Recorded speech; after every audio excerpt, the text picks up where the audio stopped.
NLC یعنی national logistic corporation کس پس منظر کے بنا پر قائم کی گئی؟ 1978 میں پاکستان کس بڑے بحران سے گزر رہا تھا جس نے NLC کے قیام کو ضروری بنایا؟ حکومت نے ریلوے کے بجائے فوج کی نگرانی میں یہ ادارہ کیوں قائم کیا؟ کراچی سے خیبر پختونخوا اور بلوچستان تک سامان کی ترسیل میں NLC کا کیا کردار رہا ہے؟ آج کے دور میں NLC کو پاکستان کا اسٹریٹجک لاجسٹک کارپوریشن کیوں کہا جاتا ہے؟ سال 1978 میں پاکستان بھوک کے دہانے پر تھا۔ ملک شدید گندم کی قلت میں تھی اور ڈون کے مطابق ریلوے کے پاس اتنی صلاحیت نہ تھی کہ وہ ملک بھر میں گندم پہنچا سکے۔ کراچی کے بندرگاہ پر ہزاروں ٹن گندم بیگ پڑے تھے، لیکن وہ خیبر، کوئٹہ اور پنجاب کی دیہات تک نہیں پہنچ رہے تھے۔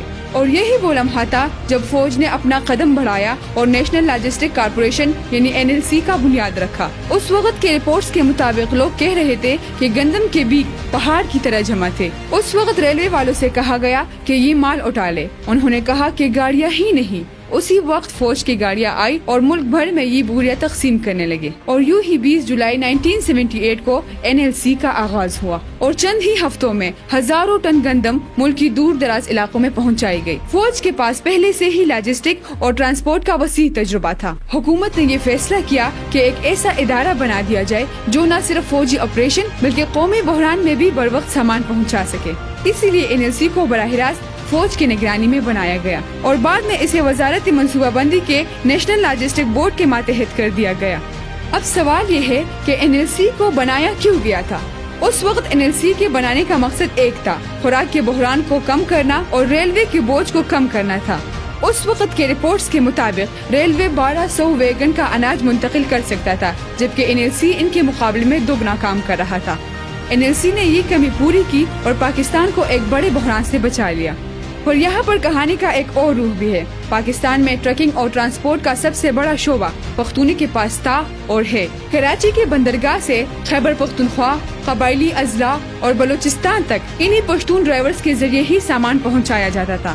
جیسے کہ اس وقت کے پشاور کی تاجروں کے رپورٹس کے مطابق NLC بننے کے بعد ہمارا روزگار تو بڑھا، قافلے بڑے معاہدوں میں شامل ہوئے، لیکن ساتھ ساتھ ہمارے چھوٹے روزگار بھی دب گئے۔ جیسے کہ پہلے پرائیویٹ ٹرانسپورٹرز بھی کراچی سے سامان لاتے تھے، لیکن NLC بننے کے بعد یہ کانٹریکٹ ان کے ہاتھ میں دے دیا گیا۔ NLC کے قیام سے ریلوے کے کارگو سیکٹر کو سب سے زیادہ نقصان ہوا۔ ایک رپورٹ میں بتایا گیا ہے کہ پاکستان کے سب سے بڑی مال برادری کا حصہ اب فوج کے ہاتھ میں دے دیا گیا ہے اور ان کے نگرانی میں ایک ہی ادارہ اسے کنٹرول کر رہا ہے، جس سے پرائیویٹ سیکٹرز کمزور ہو رہے ہیں۔ اسی طرح چھوٹے ٹرانسپورٹس کمپنیوں کے مالکان نے شکایت کی کہ بڑے کانٹریکٹس صرف NLC کے ہاتھ میں دے دیے جا رہے ہیں، لیکن یہ ایک حقیقت ہے کہ آج NLC پاکستان کا سب سے بڑا اسٹریٹجک لاجسٹک ادارہ ہے۔ یہ نہ صرف ٹرانسپورٹ بلکہ کنسٹرکشن، مینوفیکچرنگ جیسے بڑے منصوبوں میں بھی اپنا اہم کردار ادا کر رہا ہے۔ چاہے سی پیک کا قافلہ ہو، گوادر پورٹ کا سامان ہو یا فوجی آپریشنز کی سپلائی، ہر جگہ پر NLC کا عمل دخل رہا ہے۔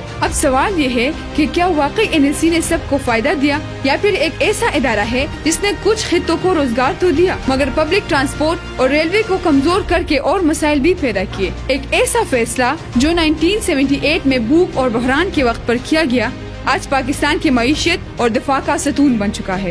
نیشنل لاجسٹک کارپوریشن صرف فوج کا ادارہ نہیں بلکہ پشتون ڈرائیورز اور ان کی زندگیوں سے جڑا ہوا ہے۔ کچھ کے لیے یہ روزگار کا ذریعہ ہے تو کچھ کے لیے ان کے کاروبار کے نقصان کی کہانی۔ یہی تھی NLC کی کہانی، جس میں فائدہ بھی تھا اور نقصان بھی۔